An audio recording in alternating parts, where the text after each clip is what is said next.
जहाँ रहने की जगह देंगे तो ठीक है, नहीं हो तो फिर फुटपाथ पे आने हैं।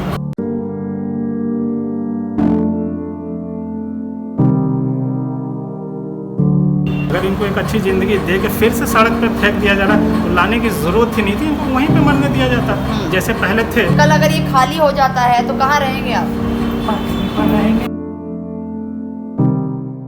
बैंक साथी दे रहा है 50,000 रुपए तक कमाने का शानदार मौका, और वो भी बिना किसी इन्वेस्टमेंट के।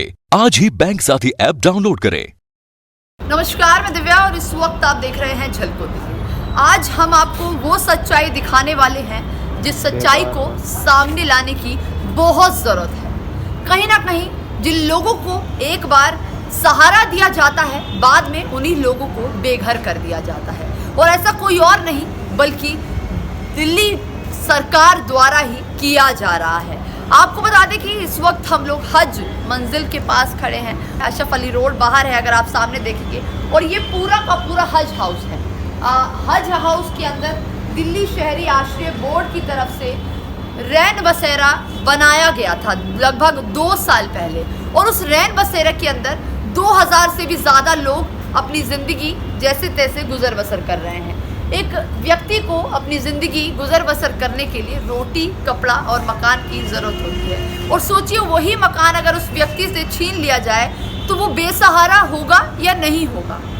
दिल्ली सरकार एक तरफ जनता का समर्थन करती नजर आती है, गरीबों का साथ देने के दावे करती है, और दूसरी तरफ सच्चाई देखिए, उन्हीं को नोटिस पीरियड देकर बेघर कर दिया जाता है। जिस सच्चाई को छुपाने का प्रयास किया जा रहा है, बिना किसी को बताए एक नोटिस आ जाता है इनके पास 2 दिन पहले, और कहा जाता है कि ये जो हज मंजिल है इसको खाली करना पड़ेगा। आपको बता दें कि जितने भी रैन बसेरा के अंदर लोग रह रहे हैं इस वक्त, अभी अंदर चलेंगे आपको लोग भी दिखाएंगे कि कितने लोग अंदर रह रहे हैं। जितने भी लोग रैन बसेरा के अंदर रह रहे हैं उसमें सिर्फ मुस्लिम ही नहीं, हिंदू परिवार भी हैं, और दोनों कई समय से रह रहे हैं। हिंदू मुस्लिम फैमिलीज इस रैन बसेरे के अंदर रह रही है। और आप ये देखिए रैन बसेरे का पूरा जगह, नीचे आप देखेंगे तो नीचे भी जगह बनाई हुई है, खाली ग्राउंड है, और अगर ऊपर देखेंगे फर्स्ट फ्लोर पर ये तो इधर रैन बसेरा बनाया हुआ है। और ये रैन बसेरा जो पूरा बनाया गया है, एक बार अंदर आके मैं आपको दिखाऊंगी। इस पूरे रैन बसेरा के अंदर बहुत सारे बेड लगे हुए हैं, और अब इन लोगों को एक नोटिस दिया गया है। उस नोटिस में कहा गया है कि रैन बसेरा आपको खाली करना पड़ेगा। तो सोचिए ये परिवार जो इतने दिनों से रह रहे हैं, ये लोग जो इतने दिनों से रह रहे हैं, अब अचानक से जाएंगे कहाँ? एक तरफ दिल्ली सरकार ये कहती है, जब सत्ता में आई थी तब उन्होंने कहा था कि जिनके पास आधार कार्ड नहीं होता वो वोट बैंक नहीं होते हैं, और अब हम उनको सहारा देंगे। जिनके पास आधार कार्ड नहीं है हम उनके लिए रैन बसेरा बनाएंगे, वो आराम से अपनी ज़िंदगी गुजर बसर कर सके, उनको खाना प्रोवाइड करेंगे, और जिनके पास घर नहीं है हम उनको घर देंगे। लेकिन देखिए सच्चाई क्या है, इनको एक नोटिस आया है। वो नोटिस अब आप स्क्रीन पर आपको नज़र आ रहा है, एक बार स्क्रीन पर नोटिस देखिए। इसमें साफ लिखा हुआ है कि ये जो हज है इसको आपको खाली करना पड़ेगा। ये देखिए हज हाउस है पूरा का पूरा। ऊपर आप देखिए, ऊपर आपकी नज़रें जाएंगी तो ऊपर हज हाउस के लिए पूरी जगह बनाई गई है। नीचे का अगर आप एरिया देखेंगे तो देखिए कितनी ज़्यादा यहाँ पर गंदगी है, पूरा साफ इलाका नहीं है। लेकिन अंदर जो एक रूम है बड़ा सा, एक पूरा बड़ा हॉल है, वो लोगों को दे दिया गया था ताकि ये लोग अपनी आराम से कहीं पर भी रहते हैं, इनके पास घर नहीं है तो रोज़ाना यहाँ पर आ सकते हैं, रह सकते हैं।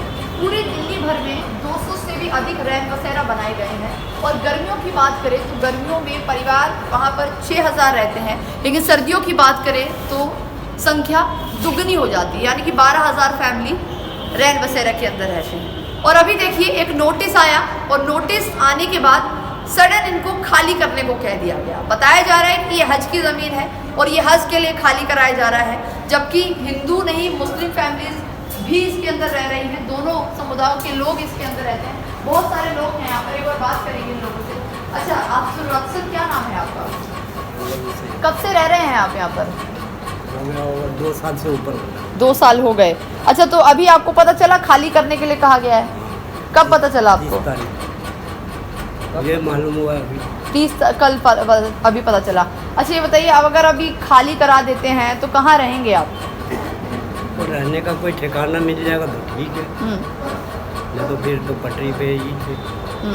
पहले कहाँ रहते थे? पटरी पे। पटरी पर रहते थे। अच्छा सर, आपको कब पता चला कि ये खाली करा रहे हैं? अरे तो कल पता लगी। अच्छा, कल पता चला। हाँ जी। पहले आप कहाँ रहते थे? हम पहले काम करते थे, जब काम होते थे आप तो कर नहीं सकते, अब तो उम्र नहीं है हमारी। अब ऐसे कभी घर तो है ही नहीं, यहाँ कभी पार्क में सो जाते हैं, कभी झुग्गी में, ऐसे फुटपाथ में, कभी बरामदे में सो जाते हैं। अच्छा, तो आपका परिवार नहीं है? नहीं है जी, अभी परिवार नहीं है। तो मतलब कब से आप इस रैन बसेरे में रह रहे हैं? ये हो गया होगा ये 25-26 महीने। 25-26 महीने से रह रहे हैं। अच्छा, अभी खाली कराने का नोटिस आ गया है, क्या क्या कहेंगे उसको, उस पर? उनका क्या कहेंगे, सरकार को यही बोलते हैं हमें सारे फुटपाथ के बच्चे को यहाँ रखेंगे, वो करेंगे, ये करेंगे, हमें तो ये भी नहीं मालूम। कोई सुविधा देंगे, हमें तो ये भी नहीं मालूम क्या देंगे क्या नहीं देंगे। अच्छा सर, आपको पता चला है कि ये जो ज़मीन है, ये जो हॉल पूरा इतना बड़ा हॉल है, बस गवर्नमेंट से एक बात बोलना है, ये तो नहीं गए थे कि हमें सड़क से उठा के ले आइए। बिल्कुल सही बात जब है। उन्होंने लाया और एक अच्छी ज़िंदगी इनको दी, फिर देने के बाद बोलना कि फिर से उस नाले में चले जाओ, तो लाए वो हैं, फिर वो बाहर फेंक रहा है। तो देखिए, एक बार दिल्ली सरकार इन्हीं लोगों को वहाँ से उठाकर लाती है अच्छी और उसके जिंदगी बाद ये रियलाइज कराती है कि आपकी जगह वही है। वही है, फिर बाद में तो वहीं पे कहीं ना उठा के कहीं फेंक देते। इनके सेंटिमेंट तो हट होंगे ही ना, कि पहले इनको वहाँ से उठाकर यहाँ लाया जाता है और कुछ ही महीनों के बाद इनको यहाँ से वापस उसी जगह पर जाने के लिए कहा जाता है। सर, आपको क्या लगता है, ये जो जगह एक हॉल दिया गया है, इतना बड़ा पूरा हज है, ज़रूरी है कि ये भी हॉल ले लिया जाए? ये लोग रह रहे हैं, इससे क्या दिक्कत हो रही है? ये अगर बिल्डिंग रह भी जाती है तो किसी को कोई दिक्कत नहीं होगा। हाँ, अलग से भी दे दी जाती है तो कोई दिक्कत नहीं होगा। आप लाओ, कपड़े पहनाओ, बैठ दो, सब कुछ दो, बाद में फेंक दो कि नहीं भाई तुम जाके फिर वहीं पे मरो। तो ये तो एप्लीकेशन देने नहीं गए थे ना कि हमें उठा के ले आइए, वो करिए। तो एक जगह इनको मिलना बहुत ज़रूरी है, या तो इस बिल्डिंग को रख लें या कहीं पर रख लें। सरकार के पास हज़ारों बिल्डिंगें हैं, फेंकना एक ऑप्शन नहीं है। ऑप्शन ये है कि एक प्रॉपर इनको फिर से रिहेबिलिट कर दिया जाए, फिर से इन लोग को एक जगह दे दी जाए, ताकि ये लोग अपनी नॉर्मल लाइफ जैसे चल रही है वैसे चलाते रहें ये लोग। तो ये आपको पता है कितने समय पहले ये बना था? ये रैन बसेरा शायद कोविड के लिए बनाया गया था, और बाकी लोग कई सालों से यहाँ पे रह रहे हैं, अलग अलग जगहों से जो है, कोई 5 साल से कोई रह रहा। एक प्रकार से इनका घर है। ये नहीं है कि कोई होटल समझ के, कोई ऐसे समझ के रह रहा। वो यहाँ 10 साल से रहेंगे, 20 साल से रहेंगे, इस उम्र में तो कहीं घर बनाने जाएंगे नहीं। तो अब गवर्नमेंट ने चूँकि फैसिलिटी दे रखी है, तो बढ़ाने तो दूर है, वो घटा रही है। ये तो कोई लॉजिक नहीं अच्छा, होगा। एक जब सत्ता में आई थी ना केजरीवाल सरकार, तब उन्होंने कहा था कि ये जो जितने भी लोग हैं जिनके पास घर नहीं है, उनके पास आधार कार्ड भी नहीं हाँ है, जी। तो कोई भी पार्टी जो है उनको अपने पास रखती नहीं है, या फिर कहें कि वो किसी का वोट बैंक नहीं होता, तो उनको कोई देखता ही नहीं, उन पर किसी के ध्यान ही नहीं जाता। लेकिन सरकार जब आई तो उन्होंने कहा कि जिन लोगों पर पार्टी ध्यान नहीं देती उन पर हम ध्यान देंगे। लेकिन अभी खुद ही 2 साल बाद इन लोगों को यहाँ से बेघर कर रही है, क्या कहेंगे इस पर? कहने का मेरा मतलब कि आने से पहले बोलना और बाद में बोलने में अंतर होता है।